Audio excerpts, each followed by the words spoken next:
হেও গাইজ বেন্যাহাল হয়ে গেছে 10টা। এর মধ্যে চলে এলাম নাস্তা খাইতে আইয়া নাস্তা পানি খাওয়ার পরে গেলাম একটু বাহিরে। তারপরে দেখলাম আমার চার্জারটা নষ্ট হয়ে গেছে, চার্জারটা নিয়ে যাব সারাইতে। চার্জারের কর্ডটা একদম ছুটে গেছে। এই মুহূর্তে নতুন চার্জার কেনার মতো কোনো টাকা পয়সা নাই, সেহেতু আবার চললাম সুপার শপের দিকে। বাজার সদাই তো করতে হবে, খাওয়ান তো খাওয়া লাগবে, যেহেতু শুক্র শনিবার 2 দিন বন্ধের দিন।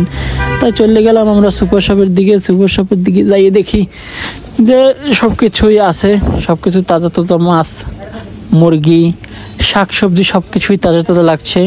তো সেখান থেকে আমি ঘুরে ফিরে আমার মন পছন্দ 6টা পাবদা মাছ নিলাম মাত্র 93 টাকায়। তারপরে ভুট্টা নিলাম 2টা, মিষ্টি আলু নিলাম 13 টাকার। সব মিলিয়ে জিলিয়ে বাজার কইরা তারপরে আমি আসছি।